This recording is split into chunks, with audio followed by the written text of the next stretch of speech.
رسول الله هذا المصطفى، هذا لرب العالمين خليل. صلى عليك الله يا علم الهدى، ما ناح طير في الغصون يمين. يا حبيبي يا شفيع يا شفيع، يا حبيبي يا شفيع يا شفيع، صلى الله عليك يا حبيب الله.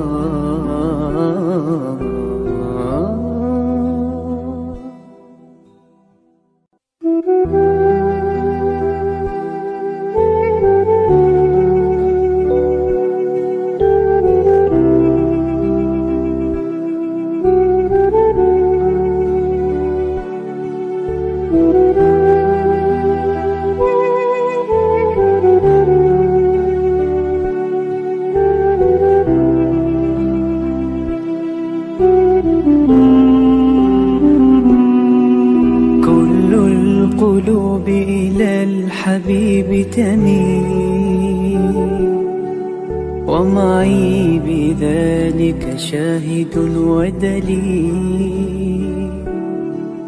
أما الدليل إذا ذكرت محمدا،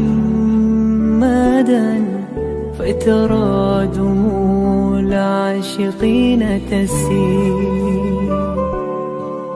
هذا رسول الله هذا المصطفى، هذا لرب العالمين خليل.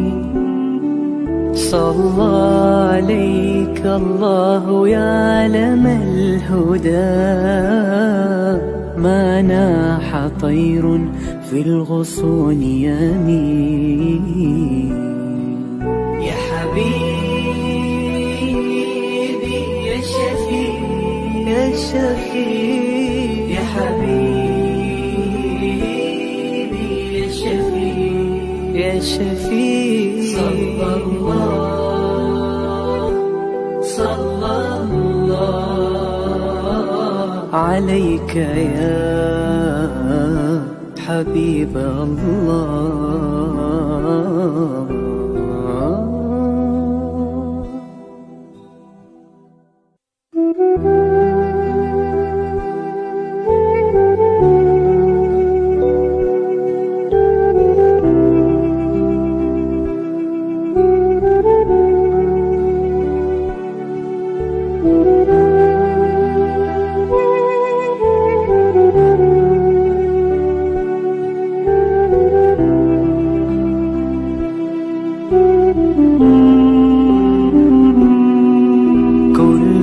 القلوب إلى الحبيب تميل، ومعي بذلك شاهد ودليل.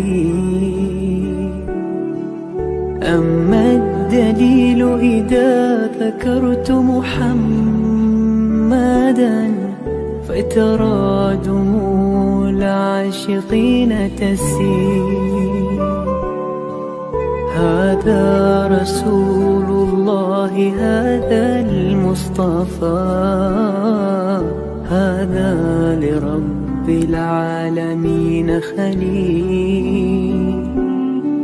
صلى عليك الله يا علم الهدى، ما ناح طير في الغصون يمين. يا حبيبي يا شفيع يا شفيع، يا حبيبي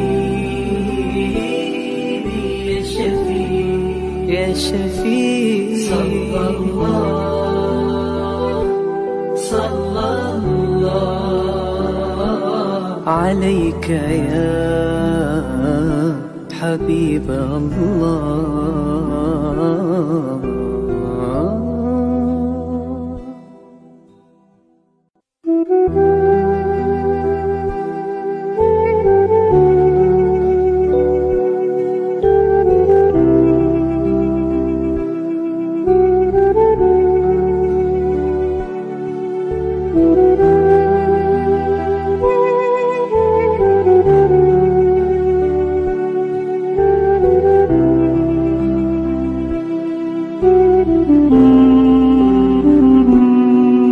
كل القلوب إلى الحبيب تميل، ومعي بذلك شاهد ودليل. أما الدليل إذا ذكرت محمدا فترى دموع العاشقين تسيل. هذا رسول الله، هذا المصطفى، هذا لرب العالمين خليل. صلى عليك الله يا علم الهدى، ما ناح طير في الغصون يمين. يا حبيبي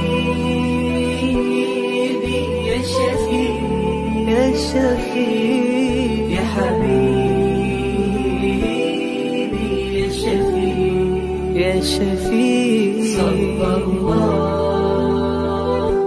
صلى الله عليك يا حبيب الله.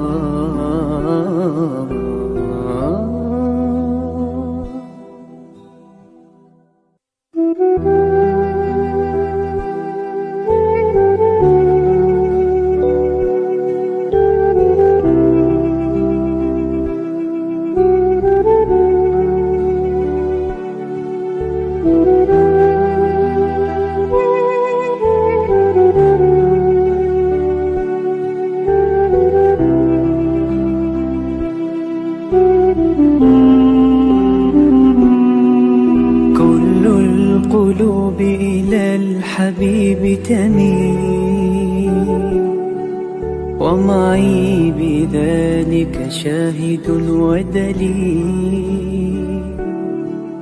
أما الدليل إذا ذكرت محمدا فترى دموع العاشقين تسيل.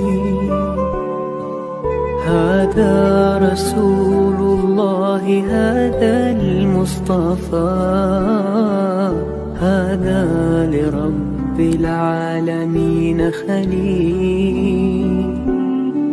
صلى عليك الله يا علم الهدى، ما ناح طير في الغصون يمين. يا حبيبي يا شفيع يا شفيع يا حبيبي يا شفيع يا شفيع، صلى الله عليك يا حبيب الله.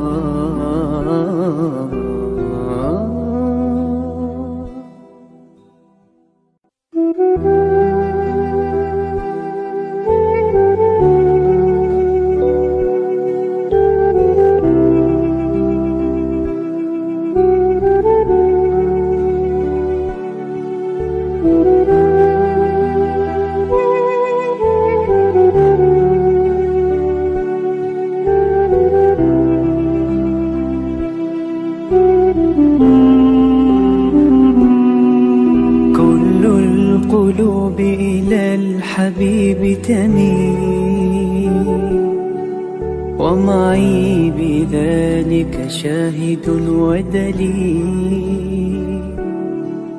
أما الدليل إذا ذكرت محمدا فترى دموع العاشقين تسيل. هذا رسول الله، هذا المصطفى، هذا لرب العالمين خليل. صلى عليك الله يا علم الهدى، ما ناح طير في الغصون يمين. يا حبيبي يا شفيع يا شفيع يا حبيبي يا شفيع يا شفيع صلى الله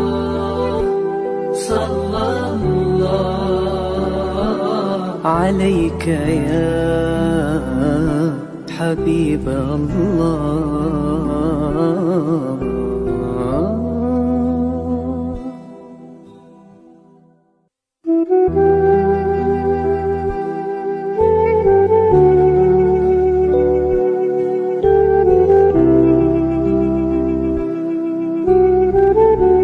Yayasan Sabah sedang mengusahakan pembinaan Komplek Anjung Sulul Khatimah yang dipaparkan dalam skrin sekarang ini. Yang kedua ialah tentang buku yang saya tulis, ada 3 serangkai buku yang boleh didapati sekarang. Dan yang ketiga ialah FMCC atau First Move Childcare Center, iaitu sebuah taska yang mengambil pelajar-pelajar atau anak-anak daripada umur 2 bulan sampai 4 tahun. Yang ketiga ialah Telegram, di mana saya minta teman-teman para penonton menghimpunkan seluruh tenaga yang ada, pemikiran yang ada untuk kita mendaulatkan Islam, insya-Allah. Tuan-tuan, seluruhnya ini kalaupun ada imbuhannya, semuanya kita masukkan dalam tabung Anjung Sulul Khatimah. Minta tuan-tuan dan puan menderma, minta tuan-tuan menginfak, minta tuan-tuan melakukan apa saja bagi kita merealisasikan program Komplek Anjung Sulul Khatimah.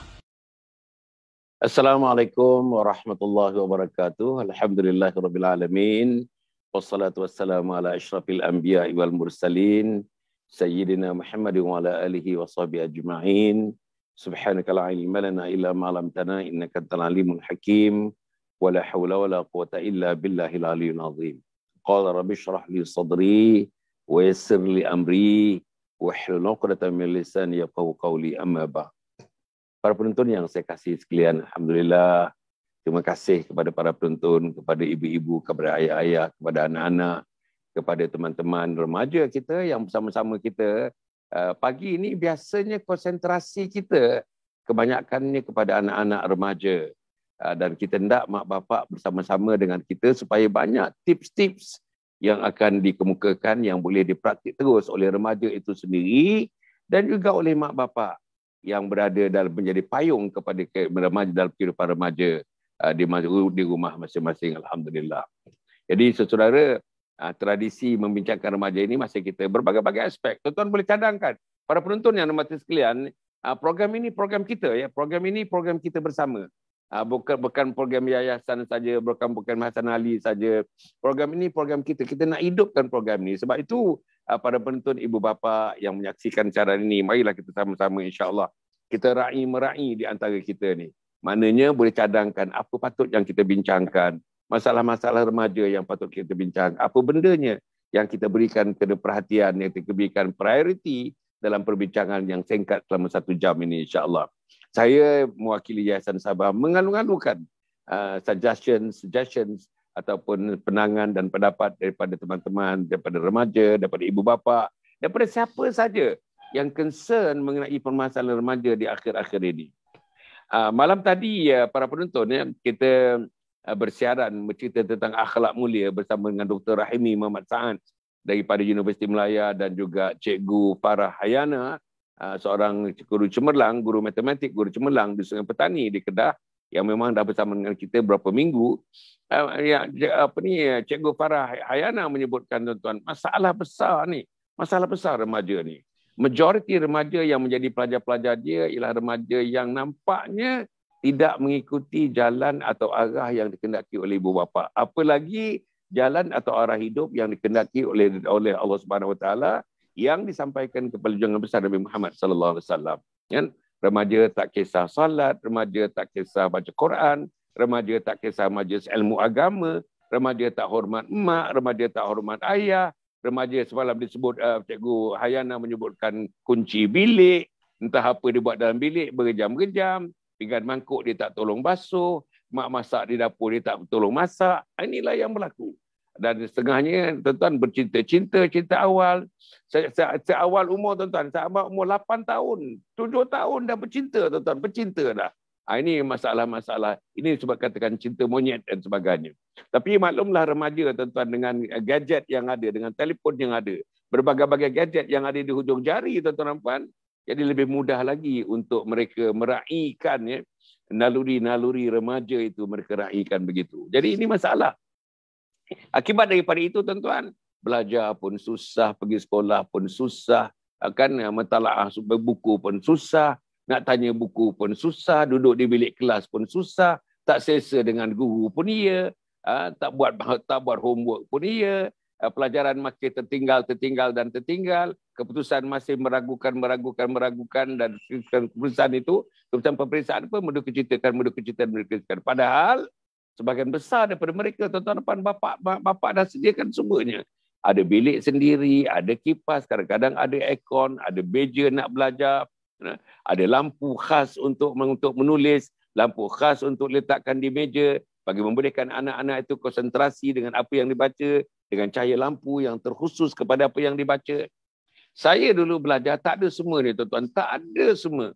Rumah saya tak ada api, rumah saya tak ada air, rumah saya tak ada elektrik, rumah saya itu bayangkan. Rumah saya tak ada kipas, atap zinc tuan-tuan, rumah saya tak ada kipas. Begitulah saya belajar. Anak kampung tuan-tuan, anak kampung yang jauh daripada persekitaran bandar begitu. Begitulah saya belajar. Tapi alhamdulillah berkat saya belajar, berkat doa mak dan ayah, berkat sokongan daripada sahabat-sahabat guru-guru saya ketika itu. Alhamdulillah anak kampung tuan-tuan. Di kampung saya rasa saya yang pertama masuk ke universiti. Agaknya di kampung saya yang pertama dapat master's degree.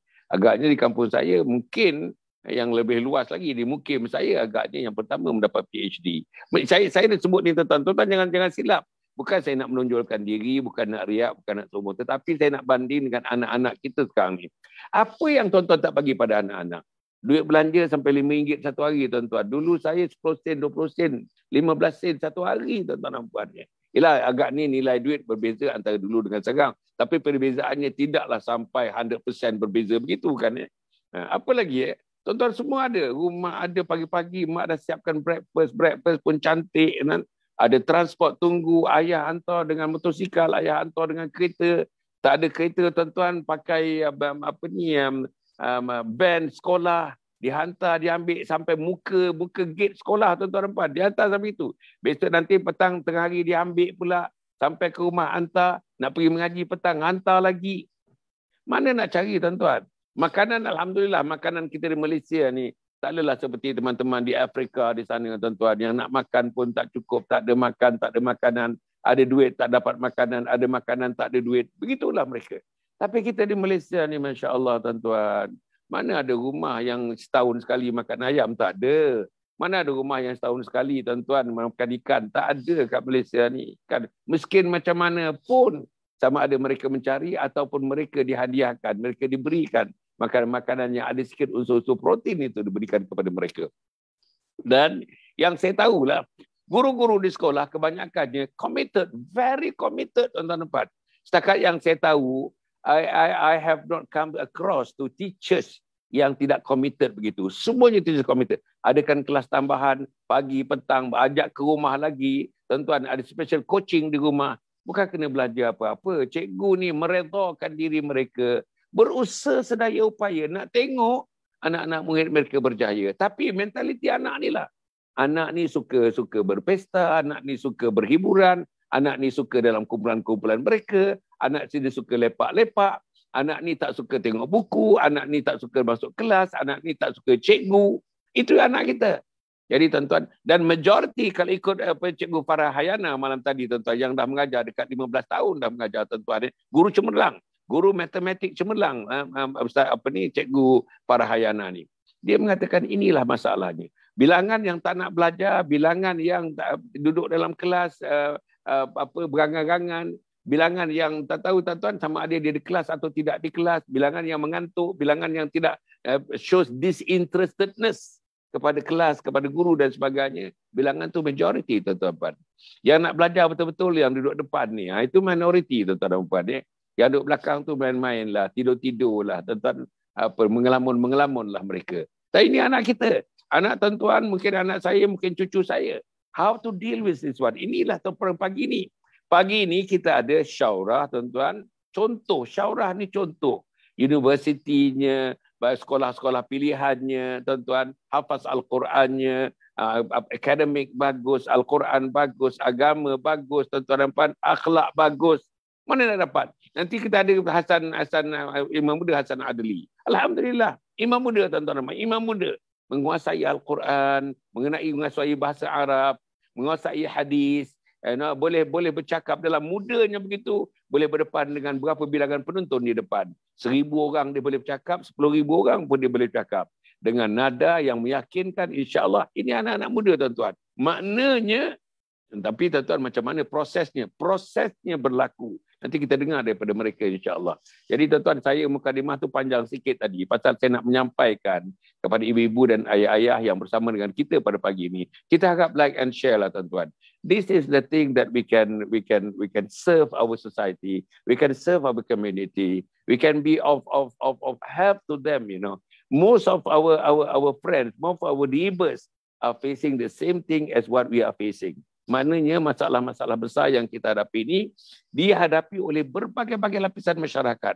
Dan ini menyeluruh, tuan-tuan, universal, menyeluruh masalah ini. Jadi kita kena cari jalan untuk kita keluar daripada masalah ini. Maka kita ada Ustazah Syaurah bersama-sama dengan kita pagi ini, Ustazah Syaurah Ishak, tuan-tuan, ya, anak muda, belajar di MRSM yang ulul albab itu, tuan-tuan dan puan, ya, akademiknya hebat, Qurannya hebat. Kemudian tu dalam usia yang muda dia dah tulis buku, tuan-tuan, tulis buku. Dah ada dia punya consulting firmnya sendiri, ya, syarikat consultannya sendiri, ya. Jadi alhamdulillah, tuan-tuan dan puan, ya. Inilah yang kita hendak. Dan dakwahnya, tuan-tuan, dakwahnya. Hari-hari ada dakwahnya. Macam mana dia bantu orang, macam mana dia bantu orang yang tak boleh baca Quran, dibantunya. Berbagai-bagai umur, tuan-tuan dan puan. Yang kita hendak, berapa ramai anak kita yang dapat buat macam ni. Setengahnya baca Quran pun tak boleh, macam mana nak bantu orang baca Quran. Setengahnya pegang Quran pun tidak, macam mana kita hendak orang melazimkan Al-Quran. Inilah, tuan-tuan. Jadi, kita punya imam muda dah masuk ke, Mur? Imam muda belum masuk? Halo, imam muda dah masuk? Alhamdulillah, Masya Allah. Okey, kita mula dengan Syaurah. Saya tadi mukadimah panjang sikit Syaurah dan imam muda. Pasal saya pun concern benda ni, sangat-sangat concern benda ni. Sebab saya memikirkan apa nak jadi masyarakat kita 10 tahun yang akan datang. Apa nak jadi masyarakat kita 20 tahun yang akan datang. Apa nak jadi anak-anak kita, tuan-tuan dan puan, bila kita kembali bertemu dengan Allah. Macam mana anak kita nak tinggalkan? Yang tak salat terus tak salat, yang buta Quran terus buta Quran, yang derhaka kepada mak ayah terus derhaka kepada mak ayah, yang tidak mendoakan mak di kubur terus tidak mendoakan mak di alam barzah. Macam mana, tuan-tuan? Macam mana kita nak hidup ni?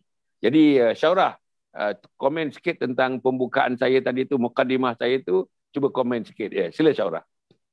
Okay, bismillahirrahmanirrahim. Alhamdulillahirabbil alamin wassalatu wassalamu ala asyrafil anbiya'i wal mursalin wa ala alihi wa sahbihi ajma'in. Rabbi shrah li sadri wa yassir li amri wahlul 'uqdatam min lisani yafqahu qawli. Subhanaka la 'ilma lana illa ma 'allamtana innaka antal alimul hakim. Wala haula wala quwwata illa billahil aliyyil 'azim. Amma ba'd. Yang pertamanya yang berbahagia Datuk Hassan, seterusnya Imam Muda Hassan, okay, dan juga para penonton sekalian, ibu-ibu, ayah-ayah dan juga mungkin rakan-rakan yang bersama dengan kita pada pagi ini. Masya Allah, tabarakallah. Jadi hari ini seperti biasalah, bila sebut sahaja hari Ahad, pagi Ahad akan bersama dengan kami membicarakan tentang anak remaja. Jadi kalau kita dengar mukadimah daripada Datuk Hassan tadi, Datuk Hassan berbicara dengan kita tentang orang kata fenomena anak muda hari ini. Yang mana Datuk Hassan sebut semalam beliau berforum dengan guru matematik di Pulau Pinang membicarakan bagaimana anak-anak muda sekarang, tetapi tidak dinafikan walaupun kita dengar banyak dari segi negatif anak muda ni sebenarnya, tapi hakikatnya masih ada anak muda yang orang kata yang bagus, yang baik, cumanya tidak berapa terkehadapan mungkin. Okay? Jadi sebenarnya perkara ni bukanlah orang kata perkara yang baru, okay? Dan kita cubalah untuk mencari solusi bagaimana untuk kita nak anak-anak remaja kita ini menjadi seseorang yang bermanfaat bukan hanya pada diri dia, tetapi bermanfaat pada setiap orang. Dan sebenarnya benda ni tak mustahil, okay? Tetapi ia memerlukan usaha daripada semua pihak. Maksudnya bukan semata-mata pada, kalau ada setengah ibu ayah dia mengharapkan semata-mata hanya pada guru. Tetapi hakikatnya ia memerlukan kerjasama daripada semua. Daripada seorang anak tersebut, iaitu remaja, daripada ibu ayah, daripada guru-gurunya, daripada orang sekelilingnya. Sebab saya melihat faktor kepada kemenjadian seseorang itu adalah faktor yang paling besar adalah yang pertama, ibu ayah, yang kedua adalah faktor persekitaran, dan yang ketiga adalah kemahuan daripada diri dia sendiri. Sebab apa? Bila mana seseorang remaja tu dia faham tujuan hidup dia kan Datuk, insya-Allah kat mana pun dia dicampakkan, dia ada pegangan diri lah. Yang mana kita nak, kalau boleh anak-anak kita ni dia ada satu sifat yang disebut sebagai sifat ihsan. Yang mana kita rasa seolah-olah Allah melihat kita ataupun kita melihat Allah. Tapi subhanallah, untuk ada perasaan tu bukan satu perkara yang mudah.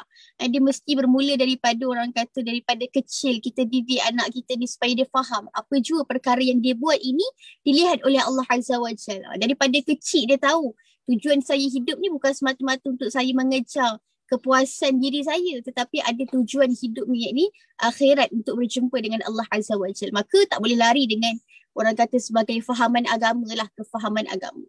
Dan kita kena faham juga bila sebut tentang kefahaman agama ni bukan semata-mata dia kena masuk jadi pelajar tahfiz, dia kena belajar kos agama, tidak.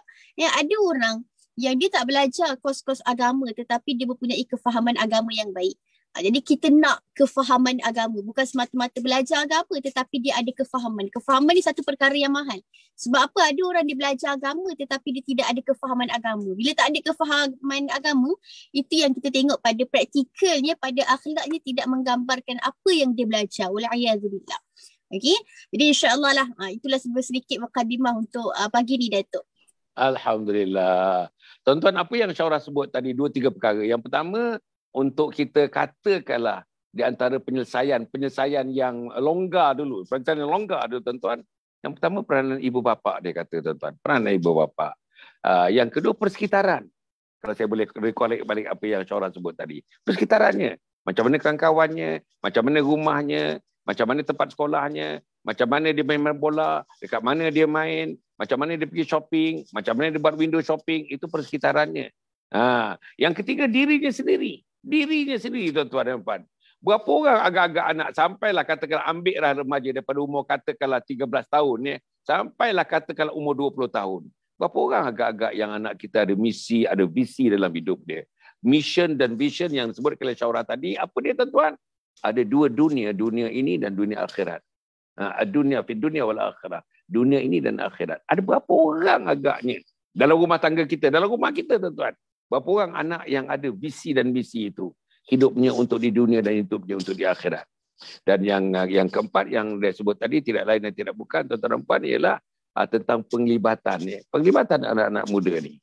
Melibatkan tentang program-program agama, melibatkan dengan program-program untuk menonjolkan sikap untuk menjadi seorang pemuda Muslim yang baik, pemuda mukmin yang baik. Maka sebab itu kita pergi kepada majlis-majlis ilmu, kita berkawan dengan teman-teman yang ada ilmu agama, kita hantar anak-anak kita mengaji di mana-mana selain daripada akademik. Mungkin kita masa cuti sekolah, kita menghantar ke pondok di mana-mana ke untuk dibina kekuatan untuk bina dalaman.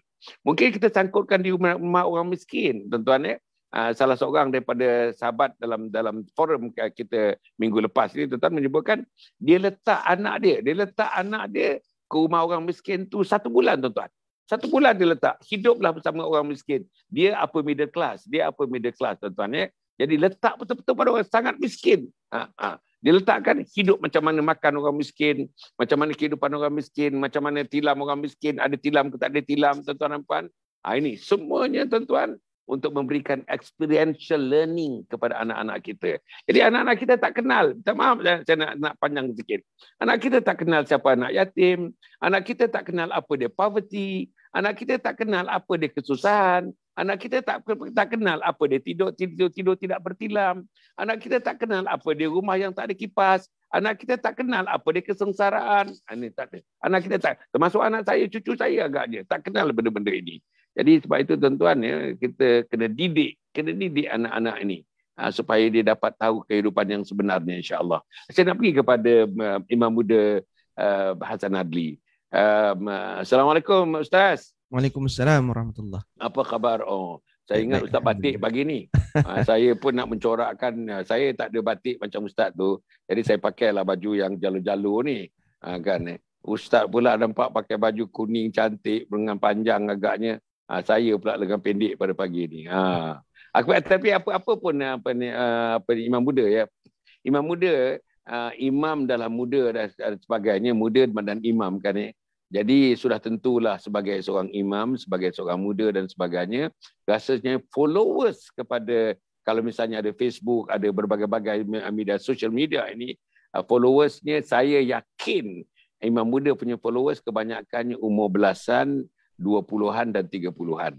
Rasanya orang-orang 70-an, rasanya mungkin tak ramai yang follow pasal jarak umur tu, gap ataupun jurang umur itu dan sebagainya. Jadi oleh kerana itu maknanya pembabitan imam muda ni dengan orang-orang muda ni sekitar umur 13 tahun, 14 tahun sampailah kata umur 20-an gitulah kan ya. Nampaknya saya yakin nampaknya lebih luas daripada saya sendiri dan lebih current ya. Lebih terkini. Jadi saya nak tanyakan ya kepada imam muda kan ya, macam mana dia punya profil manusia muda, insan muda, profil insan muda sekarang ni. Profil ni maknanya gambaran mereka, gambaran fizikal mereka, gambaran penampilan diri mereka, dan gambaran hati mereka, gambaran jiwa mereka, dan gambaran pemikiran mereka, mindset mereka dan sebagainya. Sebagai permulaan ni, dalam langkah yang pertama ni agaknya apa dia profiling anak-anak muda kita sekira daripada apa yang imam muda dapati setelah banyak berasosiasi dengan kumpulan yang dah masuk peringkat umur seperti ini. Sila imam muda. Bismillahirrahmanirrahim. Assalamualaikum warahmatullahi wabarakatuh. Alhamdulillahilladzi alhamdulillahilladzi arsala rasulahu bil huda wa dinil haqq yudhhirahu 'ala ad-din kullihi wa kafa billahi shahida. Allahumma shalli 'ala sayyidina Muhammad wa 'ala alihi wa sahbihi ajma'in. Subhanaka la 'ilma lana illa ma 'allamtana innaka antal 'alimul hakim. La haula wa la quwwata illa billahil 'aliyyil 'azim. Allahumma yassir wa la tu'assir. Rabbi tammim bil khair, amma ba'd. Terima kasih kepada Ayanda Datuk Hasan Ali, seterusnya kepada Ustazah Syaurah Ishaq, seterusnya kepada penonton yang setia bersama dengan kami pada setiap hari Ahad ni di pagi hari. Sama-sama kita menceritakan tentang semangat jiwa orang muda ya, masya-Allah. Walaupun mungkin ada yang menonton ni adalah di kalangan ibu bapa yang mungkin sudah pun berusia ya, tapi tak apa ya, jiwa kita biar jiwa muda insya-Allah.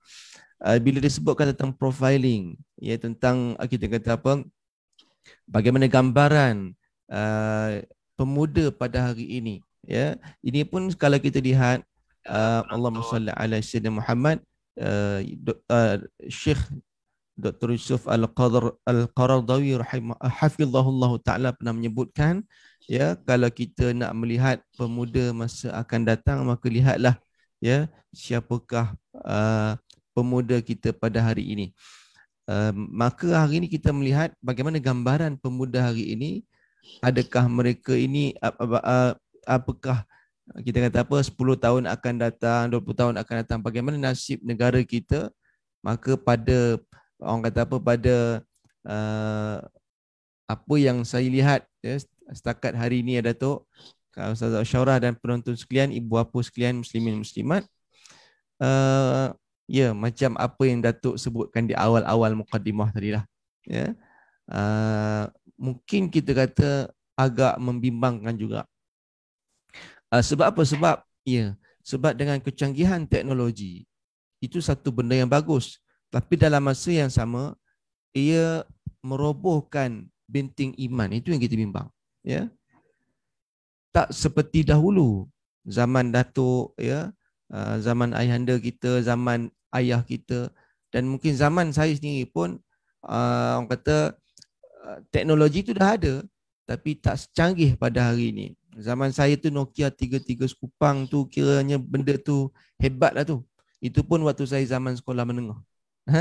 3 sekupang. 1 minit panggilan telefon dan tak silap saya 60 sen kot seminit ya. Mahal. Kan 1 SMS 20 sen. Jadi itu pun dah canggih dah. Siapa ada 3 sekupang tu hebat ya. Tapi saya rasa anak-anak kita ataupun cucu-cucu kita hari ni 3 sekupang dia kata apa tu opah. 3 sekupang kan. Dia tak main 3 sekupang, 3 sekupang ni. Jadi tuan-tuan dan puan, maksudnya ada cerita yang ini yang membimbangkan bila mana kecanggihan teknologi itu bagus. Tapi kita khawatir, kita bimbang kalau tidak dirasari dengan pendidikan yang betul, bimbingan yang betul daripada ibu bapa, ia akan merobohkan benteng iman anak-anak kita. Dan itulah yang kita akan dapat resultnya pada masa akan datang, 10 tahun, 20 tahun akan datang. Itulah nasib gambaran pemimpin-pemimpin yang bakal menerajui negara kita. Kalau kita tak ambil serius perkara ini, kalau kita tak pandang serius perkara ini, mungkin ibu bapa culas, hanya mementingkan tentang soal akademik, mementingkan tentang soal anak aku nak jadi apa, doktor dan sebagainya. Tapi dalam masa sama lupa kita mengabaikan tentang Quran, kita mengabaikan tentang aspek agama. Yang ini yang kita risau ya. Sebab tu kalau kita tak boleh nak ubah anak kita ya. Kita tak boleh nak ubah manusia. Tapi kita boleh membimbing mereka, dan ibu bapa lah saya nampak yang perlu berubah ya. Sebab saya ada semalam saya ada sembang dengan seorang orang kata apa, seorang ayah lah yang berjiwa besar. Dia kata anak dia agak orang kata apa, malas dalam belajar, agak curut dalam pendidikan dan sebagainya. So tambahan pula dia kata anak dia anak nombor 2. Ya, anak nombor 2 ni orang kata degil lah apa, tapi dia kata bukan degil. Sebenarnya anak nombor 2 ni dia kreatif ya. Dia kreatif, bukan degil. So that's why ibu bapa perlu buang mindset ni anak nombor 2 degil. Kalau kita kata anak nombor 2 ni degil kan, maknanya lama-lama dia degil sebab doa tu ya. Kan Nabi kata ada 3 golongan yang doanya mustajab. Yang pertama da'watul mazlum, yang kedua da'watul musafir, yang ketiga da'watul walid li waladihi. 3 golongan yang doanya makbul. Yang pertama doa orang yang dizalimi, yang kedua doa orang yang musafir, yang ketiga doa ibu ayah kepada anaknya. That's why kalau ibu bapa sebut perkara-perkara yang tak baik, ibu bapa fikir tentang perkara yang tak baik, negatif pada anak aku ni degil, anak aku ni pemalas, maka itu yang kita dapat. Ya, so that's why ibu bapa lah perlu tukar mindset. Anak aku ni anak yang kreatif, anak aku ni anak yang inovatif, anak aku ni ya. So jadi dia kata ibu bapa, pengalaman seorang ayah yang jiwa besar yang saya jumpa semalam, ya, dia kata anak dia cik sekolah telefon bagi tahu anak encik ni agak malas lah, curut dan sebagainya. Jadi dia kata apa nak buat? So dia ubah pemikiran dia, ubah mindset ayah dia. Ayah dia sendirilah, dia sebagai seorang ayah dia tukar. Ya. So dia kata saya nak tukar anak saya tak boleh, nak ubah anak saya tak boleh. Ya. Sebab tu Allah Taala ada sebut dalam Al-Quran, yang ini ayat ini biasa kita dengar. Apa kata Allah Subhanahu wa taala? Innallaha la yughayyiru ma biqaumin hatta yughayyiru ma bi anfusihim. Sadaqallahul azim. Allah Subhanahu wa taala tak akan ubah nasib satu kaum itu melainkan mereka yang mengubah nasib mereka sendiri. Tapi kata ulama mufassirin, bi anfusihim itu ya, diri mereka. Anfusihim ini lebih dekat dengan jiwa mereka. Ya. Mereka kita tak boleh nak ubah, melainkan kita kena berubah. Apa yang perlu diubah? Yang diubah itu bukan ubah make up muka kena bagi cantik, ya, bukan penampilan tu kena cantik, iaitu itu satu sudut yang lain. Tapi yang dimaksudkan anfusihim, bi anfusihim, diri kamu itu, bi anfusihim itu kata ulama iaitu jiwa mereka yang perlu diubah. Iman mereka perlu dikuatkan lagi. Maksudnya aspek kerohanian agama itulah perlu ditanam dalam jiwa untuk menjadikan mereka berubah. So ayah ni kata apa, dia pun ubah diri. Malam-malam si ayah ni bangun tahajud, aku kena jadi lagi ayah yang lebih baik lagi untuk supaya anak ikut aku. Dan alhamdulillah dia kata bila diri dia berubah, seorang ayah yang berubah dirinya, maka anak pun turut sama berubah.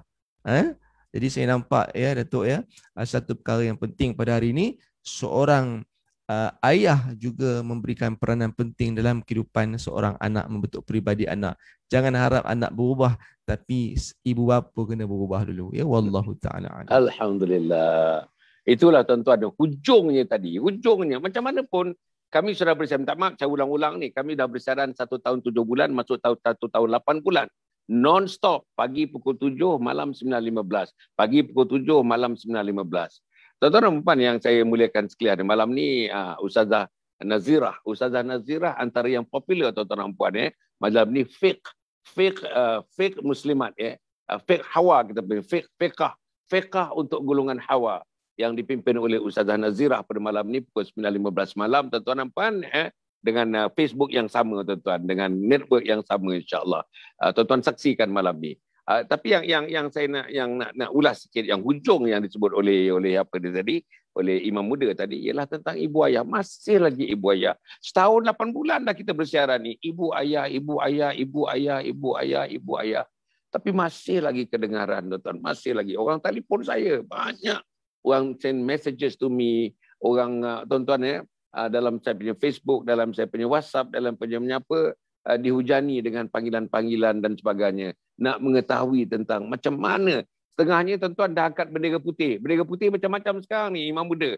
Bendera putih letak di rumah, ini bendera putih pasal nakkan bantuan, macam-macam bendera putih. Dan tafsiran bendera putih tu saya tak maulah nak ulas pada pagi ini. Tapi apa pun tuan-tuan dah pakai bendera putih dah mak bapak. Maknanya surrender. They have already surrendered themselves. They surrender, angkat tangan. Tak tahu apa nak buat. Anak ada 3 orang, tuan-tuan. Orang perempuan seorang, 2 laki-laki. Yang besar sekali umur 19 tahun. Nombor 2 umur 16 tahun dan anak perempuan itu umur 13 tahun. Tuan-tuan banyak. Tak tahu apa nak buat. Tak tahu. Bapa very educated, tuan-tuan. Very educated. Mak ada master's degree dan sebagainya. Tapi mereka pun dalam educationnya yang mereka ada, pergi ke luar negeri belajar pun, tapi tak dapat juga satu formula macam mana nak bentuk sikap anak-anak ini. Sebab itu tadi yang Syaurah menyebut persekitaran. Sebab kawan-kawan. Sebab teknologi yang Imam Muda menyebutkan tadi, gadget-gadget internet dan sebagainya. Tapi saya nak sebut tuan-tuan, apa saya nak sebut. Ini satu keluarga tuan-tuan ya, yang ini yang bersama satu keluarga. Satu keluarga Imam Muda, satu keluarga. Minggu lepas, 3 minggu yang lepas, satu keluarga. 2 kali datang keluarga ni. Datang bersama dengan anak 4 orang, ibu dan ayah, tuan-tuan dan puan. Sampai keluarga ni, tuan-tuan, boleh bernasyid. Ramai-ramai bernasyid. Suami bernasyid, isteri bernasyid, anak bernasyid, anak perempuan bernasyid, anak laki-laki. Dalam program ni. Kita nak memaparkan inilah contoh keluarga bahagia. Inilah contoh. Dan kita nak ambilkan apa dia resepi-resepi. Apa dia rahsia-rahsia dia. Saya ambil yang tentang gadget ni. Sikit apa dia Syaurah. Saya nak pergi pada Syaurah lepas ni. Gadget, apa dia kata? Rumah dia tuan-tuan, internet tidak yang paling laju. Internet tidak yang paling laju. Itu penting. Kalau laju, dia boleh pergi mengorak langkah kelajuan internet itu. Pergi kepada berbagai aplikasi, berbagai-bagai cerita, berbagai-bagai lobok-lobok dalam internet ni mereka pergi. Jadi dia pergi yang paling rendah sekali. Yang paling rendah. Okey. Nombor 2, telefon yang tidak paling canggih. Telefon yang setakat boleh membantu dia dalam urusan pembelajaran dia. Itu dia. Yang ketiga, tuan-tuan, masanya. Misalnya, tuan-tuan, masa dibenarkan, katakanlah, sekian masa dibenarkan, sekian masa mak simpan. Sekian masa dibenarkan, sekian masa letak dalam bilik mak. Sekian masa dibenarkan, sekian masa letak dalam laci. Tuan-tuan dan puan, daripada awal diletakkannya, dia kata sehingga sekarang ni, tak perlu lagi ada instruction. Sampai masa dia pegang, habis masa dia letak dalam laci mak dia. Sampai masa dia pegang, habis masa dia lecat dalam laci mak dia. Anak 4 orang tuan-tuan, 1 orang dah baru habis SPM, umur 18 tahun. 18, 17, kemudian tu ada 14, tak salah saya yang kecil sekali dalam 4 tahun begitu, kan 5 tahun. Nah, 7 tahun agaknya. Jadi tuan-tuan nampak, ini disiplinnya. Tetapi kita ni daripada anak baru jadi tuan-tuan, tak sampai 1 tahun dah pegang, dah tahu tuan, dah tahu, masya-Allah tuan-tuan, dah tahu, dah pegang, dah tahu dah mana punat nak dipetik, tak sampai 1 tahun tuan-tuan dan puan. Itulah dia pegangnya, tak ada dia menangis. Tuan-tuan cuba bayangkan bila dia dah berumur 12 tahun. Kawan utama dia bukan mak dia, kawan utama dia bukan ayah dia, kawan utama dia bukan guru dia, kawan utama dia bukan guru, kawan utama bukan kitab, Kawan utama bukan Quran, kawan utama bukan sembahyang, kawan utama, tapi itulah kawan utama dia. Tuan-tuan dan puan-puan, ini insya-Allah nanti kalau tuan-tuan nak tahu, saya boleh bagikan nombor telefon namanya Ustaz Muhammad Nazri. Ustaz Muhammad Nazri dan isterinya Ustazah Nadiah. Tuan-tuan, duanya kelulusan Jordan, tuan-tuan. Mereka belajar di Jordan, tuan-tuan. Alhamdulillah. Tuan-tuan, saya boleh bagi nombor telefon dia. Boleh bercakap dengan dia lah. Macam mana dia bentuk anak-anak dia. Macam mana dia bentuk anak-anak dia, tuan-tuan. Masya Allah. Ada satu lagi, saya nak panjangkan sikit. Namanya Ustazah Maudah. Ustazah Maudah ni ada program dengan saya, tuan-tuan. Pagi, namanya teknik mendidik. Tips mendidik anak-anak. Tips mendidik, pendidikan anak-anak. Apa dia kata, tuan-tuan? Satu hari, dia bagi ceramah. Dia penuh dengan ceramahnya. Ustazah Maudah ni sangat terkenal lah di utara. Di Baling, di Kedah dan sebagainya. Kan? Dia kata satu hari dia mengajar, perut dia lapar. Dia mengajar, dia balik dekat terbang Zuhur, dia balik. Dia dalam kepala dia ada ayam dalam fridge, dekat apa tu, kat freezer, nak dikeluarkan. Dalam fikiran dia nak buat sup. Tu dia. Nak balik ni, nak keluarkan dalam fridge, nak defrost, buat seketika, nak sediakan dia punya gencah-gencah nak buat sup. Sampai di rumah, tuan-tuan minta anak dia keluarkan.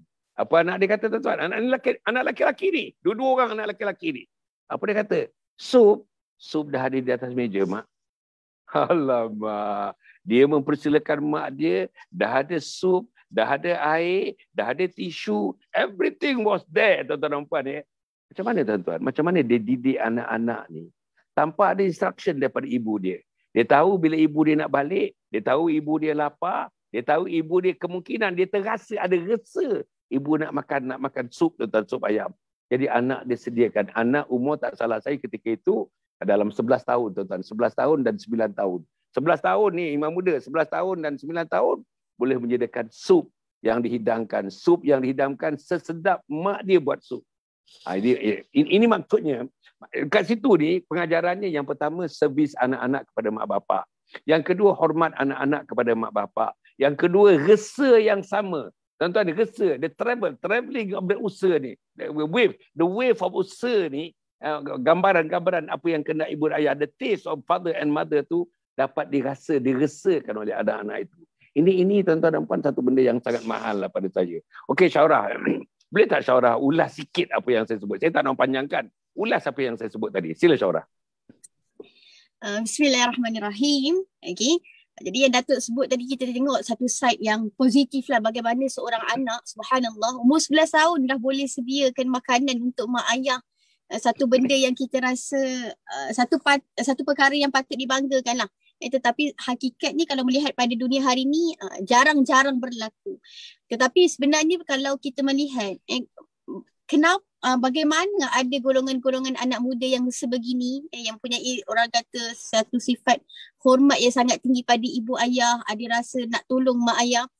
Sebab ada setengah budak, dia mungkin kadang-kadang ada juga silap daripada didikan ibu bapa. Kenapa anak kita tak seperti itu? Mungkin antara faktor yang kita boleh tengok, yang pertama adalah mungkin kita didik anak kita ni dari sudut apa sahaja yang mereka nak, mereka dapat. Maksudnya mereka selesa dengan kehidupan mereka. Macam seperti yang Datuk sebutkan tadi kan, ada seorang ibu ayah yang mana dalam mereka ni nak mengehadkan penggunaan telefon, mereka buat beberapa cara. Jadi anak ni dia tak dapat apa semua yang dia nak. Jadi sebab kadang-kadang bila anak kita ni dia dapat semua apa yang kita nak, dia jadi kurang menghargai lah, tak rasa susah. Okey, itu yang pertama lah yang saya lihat. Yang kedua, subhanallah, mungkin kenapa adanya golongan anak-anak yang baik ini adalah semestinya mereka melihat role model daripada ibu dan juga ayah tu sendirilah. Itu aspek yang paling penting. Sebab saya pernah ada satu kisah ni, ada seorang ayah ni dia berjumpa dengan seorang ustaz dan dia mengaku, dia bagi tahu pada seorang ustaz ni, wahai ustaz, anak saya ni perangai dia wal'iyadzubillah. Nak kata semualah perangai anak dia, kira anak ni bukan anak yang baik. Jadi dia cakap dengan ustaz ni, apa salah saya sehingga kan anak saya begini. Sedangkan orang ni kata, apa, saya ni ada harta, saya bagi segala-galanya pada anak saya. Dia nak minta telefon, saya bagi telefon. Dia nak laptop, saya bagi laptop. Tak pernah lagi kita tak bagi apa yang dia nak. Jadi rupa-rupanya bila bersembang, Akhirnya barulah si ayah ni kata apa, okey, baru dia tahu sebenarnya selama ni rezeki yang dia bagi pada anak-anak, pada isteri ni adalah satu rezeki yang orang kata kurang berkat. Sebab apa? Ada benda yang syubhah sepanjang dia bekerja tersebut. Dan bila dia tahu itu adalah salah satu punca kenapa anak dia jadi sebegitu, kemudian dia bersedekah ada sebahagian daripada rezeki dia. Jadi nak ceritanya apa? Aspek rezeki pun memainkan peranan. Apa yang kita beri makan pada anak kita, duit kita datang daripada mana, itu memberi kesan pada hati anak-anak kita. Sebab ada satu kisah pada zaman Nabi SAW, ada seorang lelaki ni, seorang sahabat ni, ketika mana solat berjemaah, solat subuh kan. Jadi ada seorang sahabat ni, bila mana imam ni beri sahaja salam, sahabat ni akan cepat-cepat keluar daripada masjid. Jadi sahabat yang lain nampak pelik, kenapa sahabat ni tak sempat berdoa lagi dah keluar daripada masjid. Jadi satu hari tu ada seorang sahabat ni minta pada Rasulullah SAW untuk bertanya kepada sahabat ni, kenapa selalu keluar awal sangat ni daripada masjid. Jadi Rasulullah pun berjumpa dengan sahabat ni. Rasulullah kata, wahai pemuda, kenapa setiap kali selepas solat fardu subuh kau mesti akan keluar sebaik sahaja beri salam? Jadi lelaki ni cerita apa? Dia kata, wahai Rasulullah, kalaulah saya tak balik setelah saya beri salam solat tu, anak saya akan terjaga. Jadi bila anak saya terjaga, dia buat apa? Anak kecil saya akan terjaga. Anak saya ni, bila dia bangun awal, dia lihat tidak ada ayah kat situ, anak dia akan keluar rumah. Jadi bila keluar rumah tu, dekat luar rumah sahabat ni, ada satu pohon jiran ni, dia rendang ke rumah sahabat. Jadi anak dia akan buat apa? Anak dia akan capai buah yang ada kat situ dan anak dia akan makan. Jadi dia takut anak dia makan sesuatu yang bukan hak dia, yakni hak jiran dia. Jadi sebab itu dia balik rumah dengan harapan supaya dia boleh halang anak dia daripada buat perkara tersebut. Dan sahabat ni kata apa? Tidaklah perkara yang paling aku takuti melainkan doa aku ni tidak dimakbulkan oleh Allah. Sebab apa? Anak aku makan benda yang haram, yang bukan hak ke atas ni. Jadi lihat bagaimana para sahabat menjaga orang kata keberkatan terhadap apa yang kita makan. Jadi benda tu pun sebenarnya memainkan peranan. Kadang-kadang kita mungkin terlepas pandang kan. Contohlah dalam kita bekerja, sepatutnya kerja 4 jam. Tapi kita bekerja 3 jam sahaja. Jadi bagaimana dengan 1 jam lagi? Dekat situ ada semakin hari tu dia semakin kehilangan keberkatan. Maka berkat dalam gaji ni pun menjaga. Kan at least paling kurang seminggu sekali bersedekah. Supaya apa? Ada berkat pada rezeki kita. Bila berkat, anak-anak kita makan benda yang berkat, maka hasilnya mudah untuk dibentuk. Sebab bila makan benda-benda yang syubhah, benda yang haram ni, hati dia mudah jadi keras. Bila kita tegur dia melenting, dia susah nak dengar apa yang kita cakap. Okay? Tu di antara faktor yang juga yang kita boleh lihat lah. Dan yang terakhir saya fikir, ibu ayah kena sentiasa berdoa. Tak boleh orang kata berputus asa lah. Saya pun pernah terima mesej daripada kalangan ibu ayah ni. Dia kata apa, saya ni dah tak tahu nak buat apa dengan anak-anak saya. Macam Datuk Hassan sebut kan. Sampai dia kata saya dah malas dah nak tegur anak saya. Tapi apa yang saya boleh sebut, kalaulah ibu ayah sendiri dah mula rasa berputus asa dengan anak-anak untuk tegur dan sebagainya. Jadi siapa lagi yang akan tegur anak kita? Kawan-kawan ni orang kata sekejap je, waktu senang, waktu baik je ada. Bila anak kita buat silap, kawan-kawan dia pun jauh. Jadi orang yang paling orang kata setia dengan dia adalah mak ayah dia. Jadi mak ayah ni memang tak boleh nak give up lah dengan anak-anak. Macam mana pun anak kita cuba buat yang terbaik. Okay, ala kulli hal, banyakkan berdoa sebab doa ibu dan ayah ni adalah salah satu doa yang tidak dihicap oleh Allah Azza wa Jal. Kena banyak bersabar dalam kita mendidik anak-anak di akhir zaman ni. Subhanallah, memang kita tak nafikan satu cabaran yang sangat-sangat besar, tetapi kita berharaplah di asbab kesabaran kita dalam mendidik anak kita pada hari ini, suatu hari nanti dia akan menjadi yang lebih baik. Sebab proses nak menjadi lebih baik ni bukan kita kata makan sehari 2 hari. Kadang-kadang kita tegur 3-4 tahun baru dia boleh jaga solat, baru dia tahu apa kena jaga ni. Jadi perlu banyakkan kesabaran lah. Okay? Jadi itu sahaja, wallahu a'lam, Datuk. Alhamdulillah. Maknanya Syaurah menyebutkan salah satu faktornya tuan-tuan ialah makanan.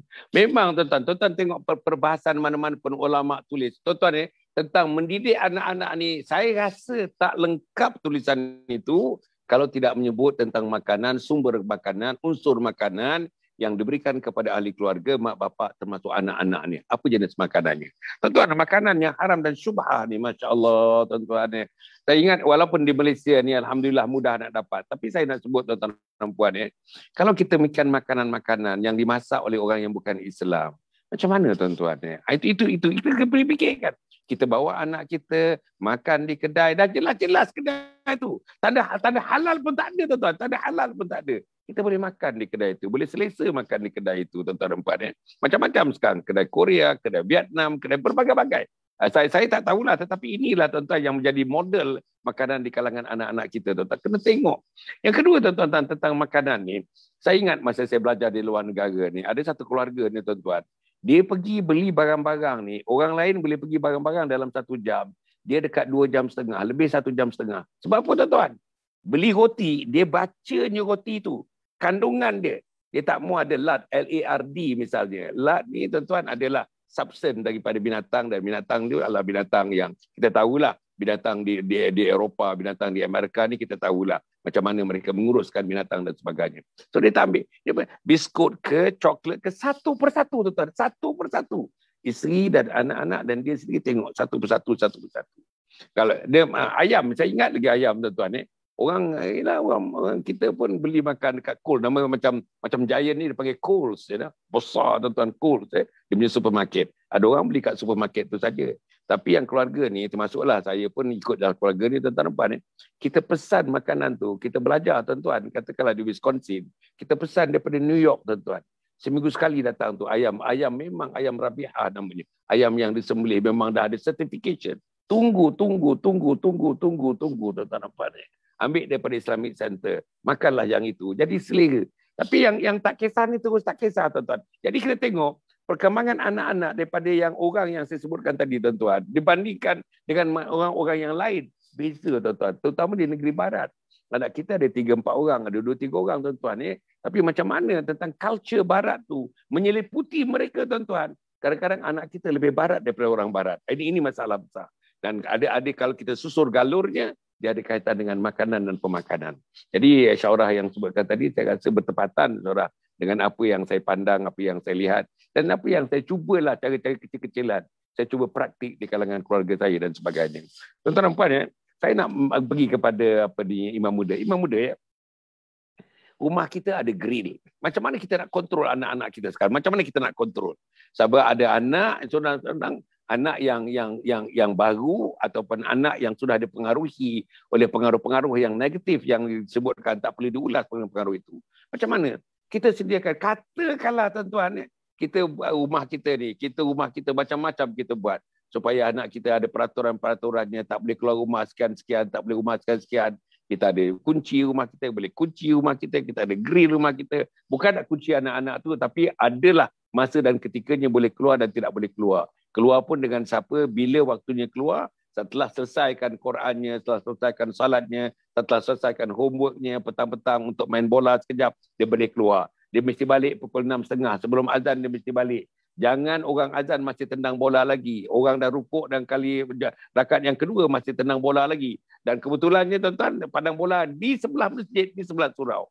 Ini kita tak hendaklah anak-anak kita terlibat sedemikian rupa. Tapi apa yang saya nak sebut, Ustaz, macam inilah, katakanlah anak kita yang sudah terjebak, kebanyakannya, majority, hampir semua agaknya, sudah terjebak dengan budaya-budaya yang namanya budaya kuning, namanya subculture yang mengganggu-gugat the very fabric of the society, masyarakat kita dan sebagainya.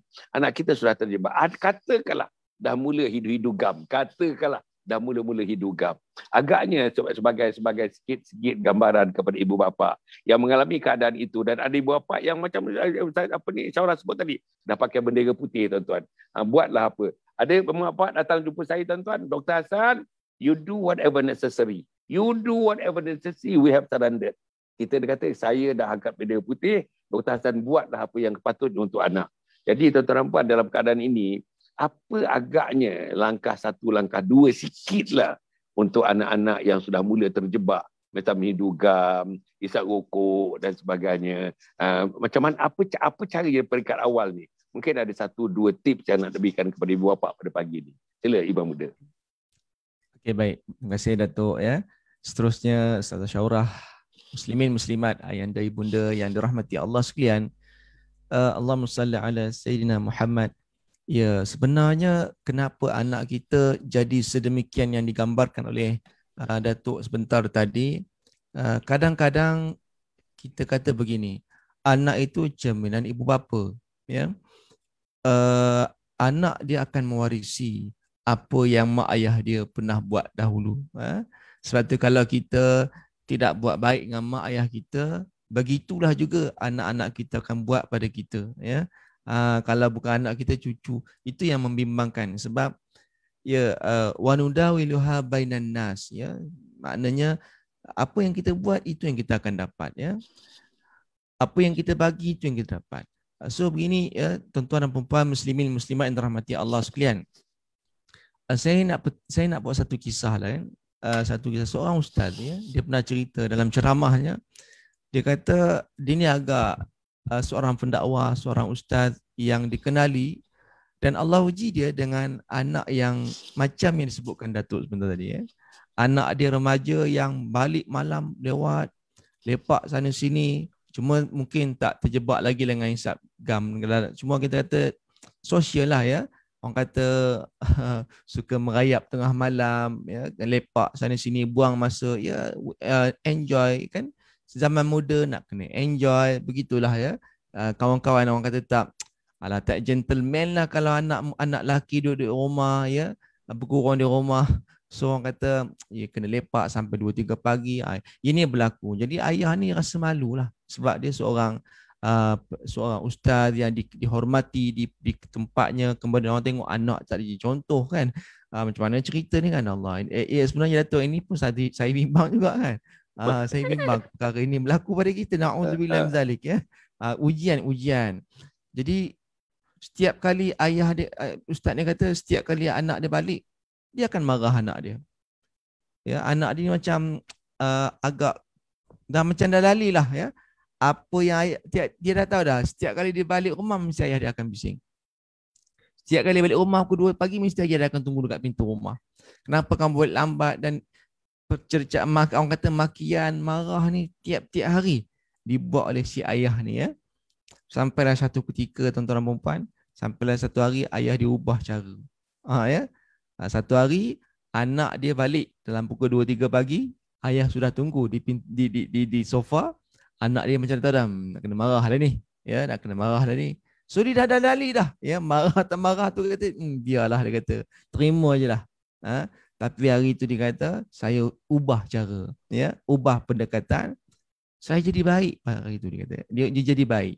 Si ayah ni jadi baik. Dia kata, Angah, duduk sini sekejap dengan ayah ni. Selalu, Angah kenapa balik lambat? Tapi hari ini berubah. Dia punya intonasi berubah. Angah, jom duduk dekat sebelah ayah sekejap. Anak dia pun, dia kata nak kena bebel lah, kan? Tapi tengok intonasi sudah lain. Duduk. Lepas tu ayah ni pun bagi tahu pada si anak ni, Angah, abah ni dah tua, ya. Abah ni orang kenal, ya. Abah mengajar agama. Jadi dia gunakan intonasi pendekatan yang cukup luar biasa. Ya, dia pujuk anak tu, sampailah anak ni, ya, sampailah orang kata sampai anak ni menangis lah. Ya. So waktu itu si ayah tadi menggunakan emosi yang datang daripada hati dia. Cerita sedikit kenapa ayah marah sebelum ni. So dia cakap, dia main intonasi sampai anak ni dia terdiam, dia menung, dia mula memikirkan, dia mula jadi rasional. Sampaikan anak ni menangis. Ya, menangis. Ayah ni kata apa? Bila anak ni menangis, dia terus cakap anak dia. Dia terus peluk anak dia, menangis sama-sama. Dan dia kata esoknya anak dia tak keluar malam dah. Ya? Allah.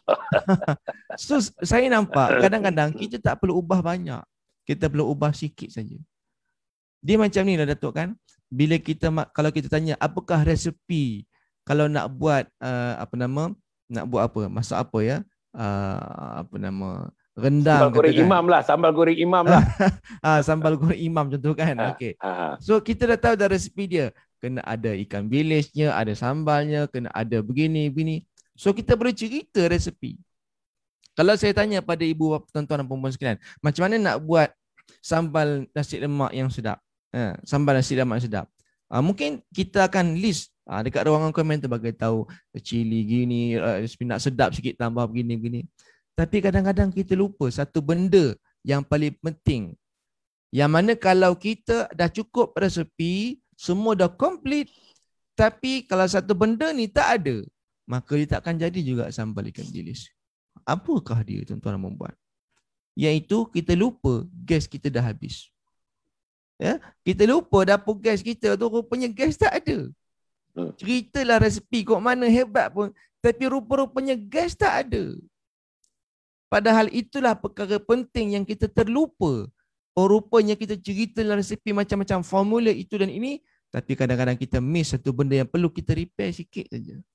Oh, gas tak ada, kena beli dapur, kena beli gas. Tu je, selesai masalah, jadilah nasi lemak. So macam tu kita boleh kita tanya pada guru-guru kita, kaunselor dan sebagainya, macam mana saya nak buat dengan anak saya ni kan. Kita macam menjadi ustaz ni cerita begini, kena buat begini, tips dan sebagainya, tapi kadang-kadang satu benda kita lupa. Oh, aku selama ni tak pernah sentuh jiwa anak aku. Itu je. Oh, selama ni aku tak pernah peluk dia selama ni. So kita ubah. Selama ni aku menggunakan intonasi yang tinggi, saya tak pernah langsung memujuk. Dia ubah sikit je pujuk anak tu. Akhirnya sentuhan dah kapan. Sebab tu ini kita teknik-teknik yang diguna pakai oleh kaunselor, teknik. Sebenarnya ini teknik Rasulullah. Ya? Rasulullah SAW, Datuk sikit lagi Rasulullah SAW bagaimana dicerita dalam satu hadis bagaimana Nabi SAW teka seorang anak muda yang dia nak berzina. Satu hari Nabi SAW sedang ceramah, sedang berbicara, tiba-tiba datang seorang pemuda yang duduk daripada jauh. Dia jauh, dia bukan duduk dekat dengan Nabi, jauh sikit. Dia bangun, dia kata, "Ya Rasulullah, boleh tak aku nak berzina?" Kita kata kasar bahasa ni Datuk kan. Kasar. Tak hormat pada Rasulullah. Dan mungkin inilah sikap anak kita. Cakap kasar dengan mak ayah, tapi jangan marah dulu. Ini yang dibuat oleh Nabi SAW. Dia bangun daripada jauh, dia kata, "Ya Rasulullah, aku nak berzina, boleh ke?" Sahabat marah. Apa ni, tak hormat Rasulullah ni? Kamu tak hormat ni Rasulullah. Boleh kata tanya soalan begitu? Direct ditanya begitu. Ya? Tapi tengok tuan-tuan dan puan-puan, Rasulullah tak marah. Ini akhlak Rasulullah yang perlu ada pada setiap ayah. Ya? Nabi tak marah sebab apa? Nabi sudah tahu intonasi cara tanya soalan tu. "Ya Rasulullah, aku nak berzina, boleh ke?" Nabi dah tahu itu intonasi orang muda. Orang muda dinakkan kepada keseronokan, enjoy, yang memuaskan kehendak jiwanya. Dia nak. So Nabi faham, okey, ini ada masalah yang perlu dirawat. Dan Nabi tengok dia bukan duduk dekat dengan Nabi, dia duduk jauh sikit. Maknanya dia jauh, maksudnya jiwanya memberontak. So yang ini Nabi faham. Nabi tak marah. Nabi tahu ini perlu diubati, dia kurang kasih sayang barangkali. Nabi kata, tengok Nabi guna kaedah reverse psychology. Nabi kata apa? Ya, boleh. Terkejut. Ya, boleh berzina pula. Ya, pemuda ni terkejut. Boleh Rasulullah. Sahabat pun terkejut. Boleh ke berzina ni? Tapi sebenarnya itu namanya kaedah reverse psychology. Maksudnya, boleh tu maksudnya tidak boleh. Tapi Nabi nak bagi tahu jawapan ini untuk pemuda itu. Ya, gunakan perkataan orang kata psikologi berbalik ya. Macam kita kata mudah, kita kata anak kita panjat pokok, kita kata turun dia takkan turun. Ya, kita kata naik tinggi lagi, baru dah diturun. Itu namanya reverse psychology. Jadi Nabi gunakan kata ya boleh. Pemuda ni seronok tuan-tuan dan puan-puan. Ketika itu ya, Nabi kata nanti bila dia nak pergi tinggalkan majlis, Nabi kata kamu mari dekat sini. Tengok Nabi gunakan kaedah pujukan. Mari dekat dengan aku. Dia pun datang dekat dengan, sebelum kamu nak pergi, aku nak tanya sikit beberapa soalan. Apa dia Rasulullah? Ya, kalau seorang lelaki itu berzina dengan adik perempuan kamu nak buat apa? Dia marah. Oi, kurang ajar lelaki itu. Ya, aku marah ya Rasulullah. Baik, kalau seorang lelaki itu berzina dengan makcik sebelah mak kamu nak buat apa? Aku marah laki itu ya Rasulullah. Ya, sanggup dibuat pada makcik aku begitu. Sehingga kan Nabi sebut satu persatu sehinggalah klimaksnya Nabi kata kalau seorang lelaki itu berzina dengan ibu kamu. Ini menyeraplah. Apa kamu nak buat? Ya Rasulullah, itu aku cukup pantang. Aku cukup marah, kurang hajar punya laki tersebut. Ya, rupanya dia telah terperangkap dalam soalan Nabi SAW. Dan akhirnya Nabi kata, kalau begitulah kamu marah pada orang lelaki yang berzina dengan ibu kamu, berzina dengan adik perempuan kamu, berzina dengan makcik sebelah ayah kamu, sebelah makcik sebelah mak kamu, kamu cukup marah. Begitulah kamu akan diperlakukan kalau kamu berzina dengan anak orang. Kamu akan dibenci dan sebagainya. Dia pun malu, tuan-tuan. Ya, tengok. Itu kata-kata. Akhirnya Nabi guna kaedah apa? Barulah last sekali Nabi kata, Nabi tak biarkan, tapi Nabi, mari dekat dengan aku, mari dekat dengan aku. Dia pun datang dekat dengan Nabi SAW. Akhirnya Nabi sentuh dadanya. Ya, ini sebenarnya doa diboleh amalkan oleh ibu bapa kita juga. Ya, baik. Nabi sentuh, ini namanya kaedah kinestetik, sentuhan. Nabi sentuh dada pemuda ini dan Nabi doakan pada pemuda ini, Allahumma tahhir qalbahu wa hassin farjahu waghfir dzambahu. Ya Allah, sucikanlah hati, bersihkanlah hatinya ya Allah. Ya Allah, bersihkan hatinya ya Allah. Allahumma tahhir qalbahu wa hassin farjahu. Ya Allah, sucikanlah kemaluannya, jauhkan daripada perkara-perkara zina dan sebagainya, maksiat, kemaluannya ya Allah. Dan ampunkan dosanya. Tengok, Nabi doa dan Nabi sentuh pemuda ini dengan penuh kasih sayang. Akhirnya apa dikatakan dalam hadis ini? Akhirnya pemuda itu, perkara yang paling dibenci, perkataan yang paling dibenci ialah zina. Kalau kata perkataan zina tu allergic terus dah, tak nak dengar dah. Tengok, berubah 360 darjah. Sebab apa? Tengok, Nabi ubah sikit, tuan-tuan. Tak perlu banyak. Tak perlu kata bagi sekolahkan dia, tak perlu. Nabi ubah dalam bentuk pertanyaan dan Nabi sentuh dia, Nabi doakan dia. Akhirnya berubah. Tengok ya, kadang-kadang tak perlu ubah benda yang besar. Yang kecil depan mata kita yang kita tak perasan itu, diubah sikit saja, maka boleh berubah 360 darjah. Ya, wallahu taala. Alhamdulillah. Tuan-tuan ya, itulah sentuhan-sentuhan tuan-tuan dan puan ya. Kalau tuan-tuan ada pengalaman ikut kita punya summer camp tuan-tuan dan puan, 35 tahun saya buat summer camp ya. 1.2 juta manusia yang sudah mengikutinya, termasuk mak bapak dan sebagainya dari pembukaan dan penutup ya. Itulah sentuhan-sentuhannya. Tuan-tuan ingat ya, anak-anak yang ikut summer camp ya, 5 perkara. Apa dia? Salam ibu, cium tangan ibu, dakap tubuh ibu sebelah kanan, dakap sebelah kiri, kemudian cium dahinya, kemudian bisik di telinganya, I love you mama, I love you mama, saya sayang mama. Sayalah anak yang di dunia ni yang akan membimbing mama sampai mama nanti di akhir sakratul maut. Sayalah yang bersama dengan mama. Mama dikuburkan nanti, mama berada di dalam barzah. Sayalah yang akan mendoakan mama. Itu kita ajar kepada anak tuan-tuan. Sampai sekarang ni, tuan-tuan, beratus ribu, 1 million yang mengikuti sama kami itu, bila berjumpa dengan saya, mereka berumur 40 tahun sekarang ni, 45 tahun sekarang ni. Mereka doktor pakar sekarang ni tuan-tuan. Itulah bila jumpa dengan saya yang diteringat kepada mereka. Sentuhan-sentuhan yang seperti itu. Tuan-tuan ya, kita punya summer camp tu, apa dia? Yang laki-laki kita panggil sayang. Semua laki-laki sayang, sayang, sayang. Yang perempuan kita panggil kasih, kasih, kasih, kasih, kasih. Jadi tuan-tuan dan puan, Masya Allah, sentuhan-sentuhan tu.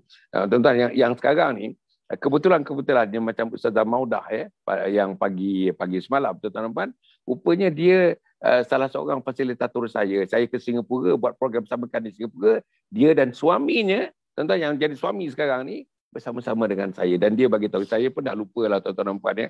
Ramai sebenarnya fasilitator kita, ratus-ratus tuan-tuan. Sebab program kita berjalan sepanjang tahun, 13 kali sepanjang tahun tuan-tuan dan puan ya. Jadi ini jadi saya sangat agree dengan sentuhan-sentuhan ni. Maknanya tuan-tuan dan puan, tak maaf saya nak sebut ni Ustaz ya.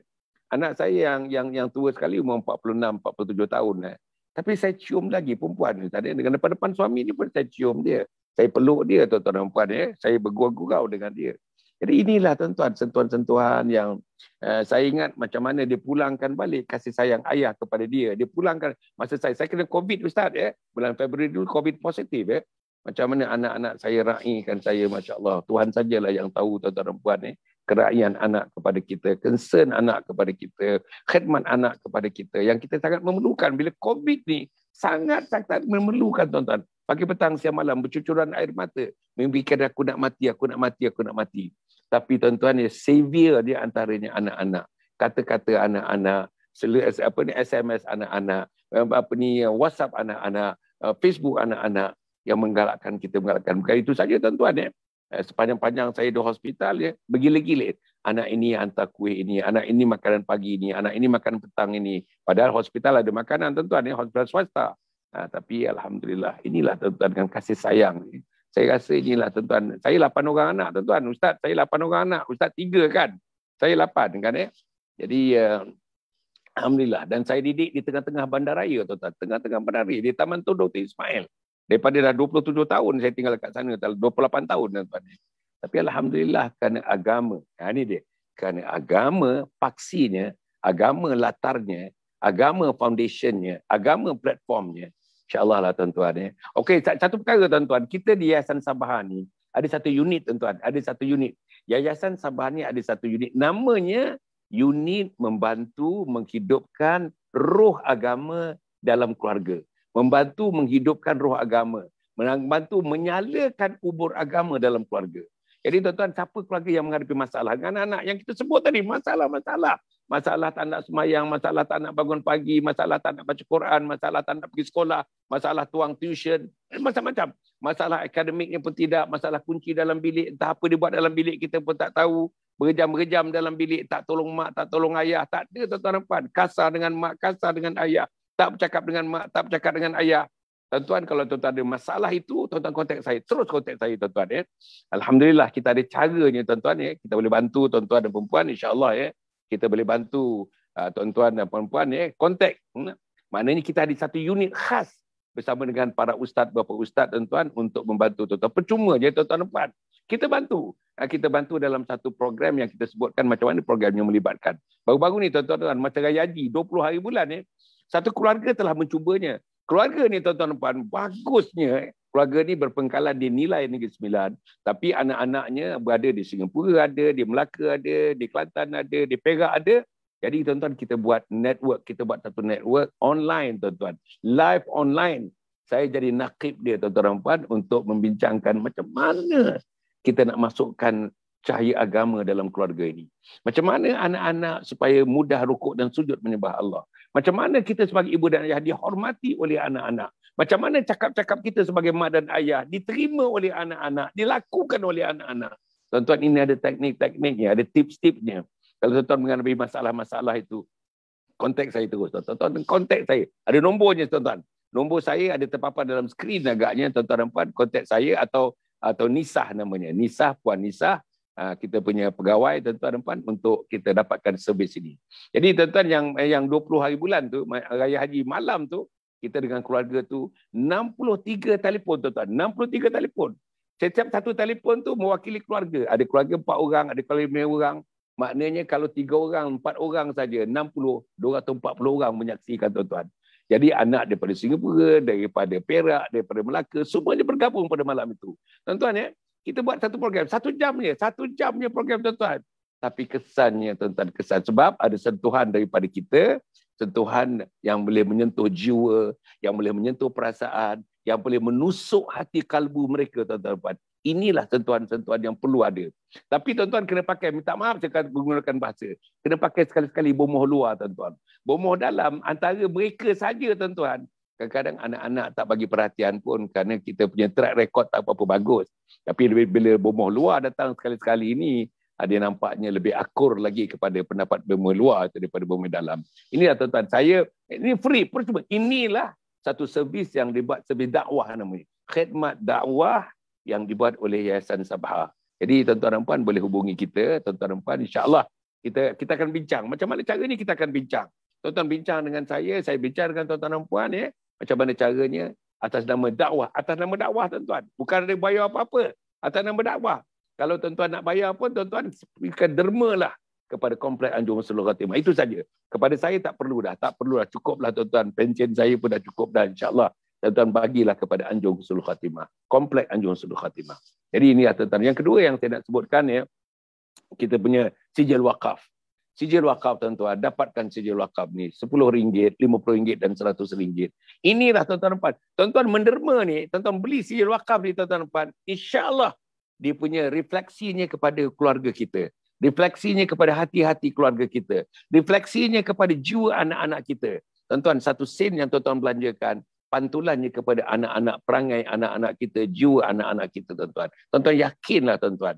Tuan-tuan yakin. Yang pertama sekali, sedekah tidak akan melahirkan kemiskinan. Tak mungkin boleh melahirkan kemiskinan, tetapi tambahan berganda-ganda daripada yang tuan-tuan ada sekarang ditambah oleh kerana sedekah yang diberikan. Dan sedekah yang paling baiklah dalam keadaan kita tak mampu itu kita bersedekah. Itulah sedekah yang paling baik yang dilakukan. Bukan dalam keadaan kita mewah baru nak bersedekah, tuan-tuan. Jadi inilah benda-bendanya. Tuan-tuan tengok ya, dalam skrin sekarang ni, ada sijil RM10, ada sijil RM50, ada sijil RM100. Semuanya dimasukkan dalam tabung dana Kompleks Anjung Husnul Khatimah yang sedang kita usahakan untuk pembedaannya, insya-Allah. Kemudian yang ketiga, tuan-tuan dan puan, jangan lupa kita punya Telegram. Tolong tuan-tuan, Telegram ni, tuan-tuan, sebab tuan-tuan mesti saudara-saudara dan anak-anak semuanya mesti ada persekitaran. Ingat tak tadi Syaurah kata, kena ada persekitaran. There must be a certain ecosystem. There must be certain environment. There must be certain situational conditioning yang ada dalam keluarga kita, yang situasi itu, persekitaran itu mestilah Islam, mestilah agama, mestilah iman, mestilah taqwa, mestilah ihsan. Jadi atas nama itu, tuan-tuan dan puan, insya-Allah kita punya medium kita ialah Telegram kita. Tuan-tuan pergi Telegram. Senang je. You join the Telegram, tuan-tuan dan puan, pergi download dalam telefon masing-masing. Kemudian tu pergi kepada linknya Anjung Husnul Khatimah. Link for the Telegram is Anjung Husnul Khatimah. Jadi tuan-tuan dan puan, tuan-tuan tengok, hari ni pun, hari Minggu, hari Sabtu pun, tuan-tuan ada update, ada new posting yang sangat menarik, tuan-tuan. Tuan-tuan tengok ya, new posting sangat menarik. Kalau misalnya video-videonya dah bahasa Inggeris pada dah bahasa Melayu, videonya pendek. 2 minit, 3 minit, 4 minit, 5 minit. 2 minit, 3 minit, 4 minit. Kalau ada video lah, tuan-tuan dan puan. Tapi yang pastinya ada Al-Quran, ada hadis, ada kata-kata ulama, ada kata-kata sakti ulama dan sebagainya. Berita dan peristiwa umat Islam dan juga beberapa tips dalam kehidupan kita termuat dalam Telegram itu. Jadi tuan-tuan dan puan, sebarkan kepada teman-teman. Sebarkan. Inilah caranya. Dan tuan-tuan dia bersahaja, dia santai. Telegram kita ni sifatnya santai. Anak belasan tahun pun dia seronok, anak 20-an pun seronok, mak bapak 60-70 tahun pun seronok dengan Telegram kita ini, insya-Allah. Jadi yang akhirnya, tuan-tuan dan puan, saya harap kita punya webinar. Webinar ni, tuan-tuan, seminar online, insya-Allah pada 28 hari bulan 8. Jangan lupa, 28 hari bulan 8, webinar 2. Webinar 1 sudah berlalu. Ini webinar 2, tuan-tuan. Tuan-tuan tengok ya, dia punya posternya dalam skrin sekarang ni. Webinar 2, pada 28 hari bulan 8, tuan-tuan, tajuknya Husnul Khatimah, impian setiap Muslim. Husnul Khatimah, impian setiap Muslim. Saya rasa tuan-tuan, cuba tuan-tuan wajibkan kepada diri tuan-tuan, wajibkan kepada anggota keluarga tuan-tuan, wajibkan kepada semua dalam tanggungan kita untuk menghadiri seminar ini. Free, percuma tuan-tuan.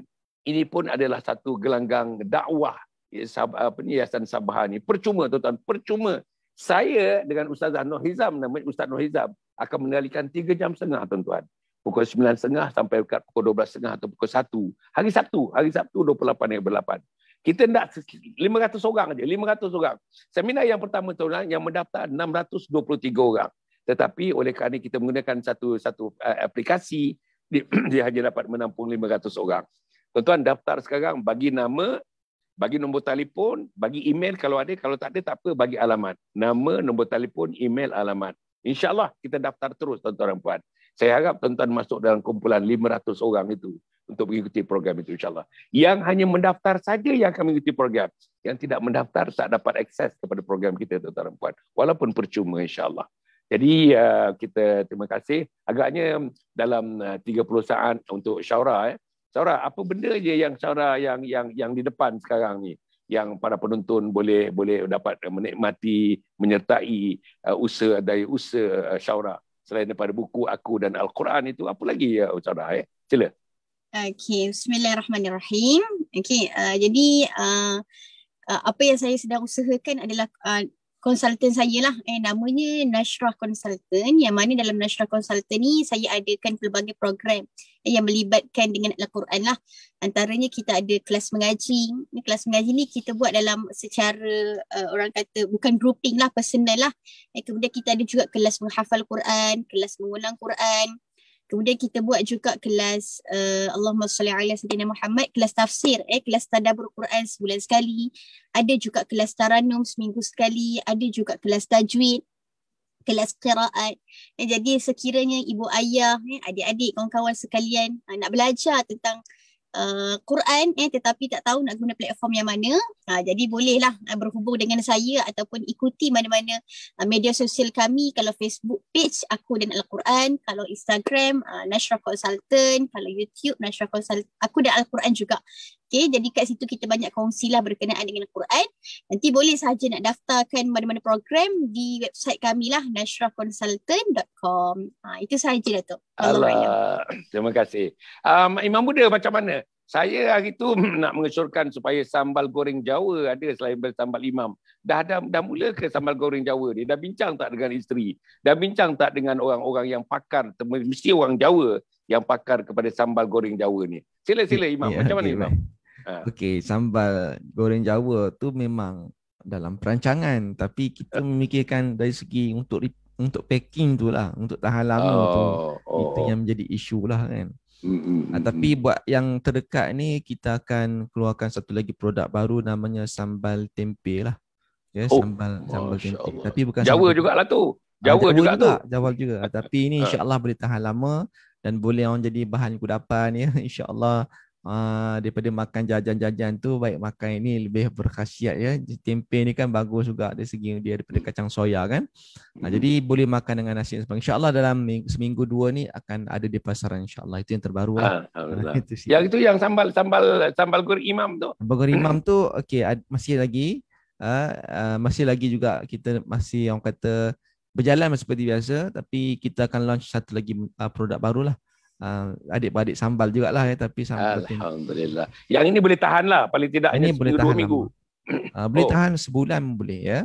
Tapi nak pastikan kesegarannya frozen ke apa? Bukan. Ini ready to eat. Ready to eat. Tak perlu letak dalam fridge. Tak perlu. Oh, masya-Allah. Ya ke? Alhamdulillah. Nanti tuan-tuan kita sekali-sekali tuan-tuan ni makanan Jawa ni sebenarnya, tak tahulah, saya bukan orang Jawa. Saya boleh bercakap Jawa tuan-tuan. Saya boleh cakap Jawa dengan baiklah agaknya. Banyak berkawan dengan orang Jawa. Tapi saya rasa masakan-masakan Jawa ni, terutama yang saya sebut-sebut ni, sambal goreng Jawa ni tuan-tuan, kalau betul-betul yang buat. Satu lagi nasi ambeng. Nasi ambeng ni kalau betul-betul yang original tuan-tuan dan puan, kita tak boleh pilih nasi yang lain lagi lah tuan-tuan. You bagi offer nasi yang mana pun, atau nasi Arab pun, bagi saya nasi ambeng tu lah tuan-tuan dan puan. Jadi inilah kelebihannya. Saya harap Ustaz Puan nasi ambeng ni pun sekali-sekali kita melintas ke Perak, bolehlah kita mendapat selain daripada sambal Imam, sambal yang baru tempe, mungkin kita sambal Jawa, nasi ambeng, mungkin itu adalah benda-benda yang saya fikir yang sangat. Di sini Ustaz ambang ni untuk makan seorang aja, kalau kita pakai Grab dan sebagainya, dalam 10, 11 ringgit, 12 ringgit Ustaz. Jadi yalah sikit aja pun. Yalah biasa portion dia sikit tuan-tuan dan puan. Tapi yang saya tahu, yang saya ini orang Ampang buat Allah sedapnya. Memang dalamnya semua ada. Yang saya pernah masa kecil-kecil makan ambeng, is all there. Ayamnya masak kicap tuan-tuan. Ayam dia masak kicap dengan segondeng dia, dengan tempe dia, dengan ikan kering. Ada ikan kering. Ikan kering bukan ikan kering biasa dia tuan-tuan. Ikan apa dia? Ikan yang nipis tu. Ikan apa? Ada ikan kering yang nipis tu yang kalau kita goreng kita dikerekut-kerekut sikit ikan tu. Saya pun ikan apa namanya? Saya pun lupalah namanya. Tapi itulah dia punya one of the ingredient tuan-tuan dan puan. Sangat-sangat sedap insya-Allah. Jadi tuan-tuan dan puan, mudah-mudahan ada baik daripada saya. Ada baik daripada semua para penonton yang diraikannya. Nampaknya pagi ni ramai yang menonton tuan-tuan, ramai yang menonton. Alhamdulillah. Tadi peringkatnya yang viewers yang menontonnya dekat 150 orang. Itu besar tuan-tuan. Tuntutan pagi macam ni bukan mudah tuan-tuan dan puan. Apalagi siaran-siaran agama seperti ini bukan mudah. Kita ucapkan terima kasih kepada Syaura, terima kasih kepada Imam Muda Hasan Adli, terima kasih syukur kepada para penonton. Lagi tuan-tuan, jangan lupa tuan-tuan menghadapi masalah dengan anak-anak, masalah dengan isteri, masalah dengan suami, masalah tentang kehidupan, bergaduh siang malam pagi petang, memoncong pagi petang, tuan-tuan dan puan tak ada kedamaian dalam rumah tangga, call saya tuan-tuan, call saya. Kita ada unit di Yayasan Sabah ini untuk membantu tuan-tuan. Free of charge tuan-tuan, free of charge. We don't charge anything, no professional fees are imposed, no. Tetapi kita nak minta tuan-tuan khidmatlah sikitlah, infak sikit kepada Anjung Husnul Khatimah. Itu saja tuan-tuan dan puan, insya-Allah. Berjumpa lagi.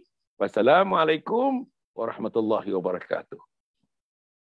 Yayasan Sabah sedang mengusahakan pembinaan Komplek Anjung Husnul Khatimah yang dipaparkan dalam skrin sekarang ini. Yang kedua ialah tentang buku yang saya tulis, ada 3 serangkai buku yang boleh didapati sekarang. Dan yang ketiga ialah FMCC atau First Move Syarikat Center, iaitu sebuah taska yang mengambil pelajar-pelajar atau anak-anak daripada umur 2 bulan sampai 4 tahun. Yang ketiga ialah Telegram, di mana saya minta teman-teman para penonton menghimpunkan seluruh tenaga yang ada, pemikiran yang ada untuk kita mendahulukan Islam, insya-Allah. Tuan-tuan, seluruhnya ini kalaupun ada imbuhannya, semuanya kita masukkan dalam tabung Anjung Husnul Khatimah. Minta tuan-tuan dan puan menderma, minta tuan-tuan menginfak, minta tuan-tuan melakukan apa saja bagi kita merealisasikan program Komplek Anjung Husnul Khatimah.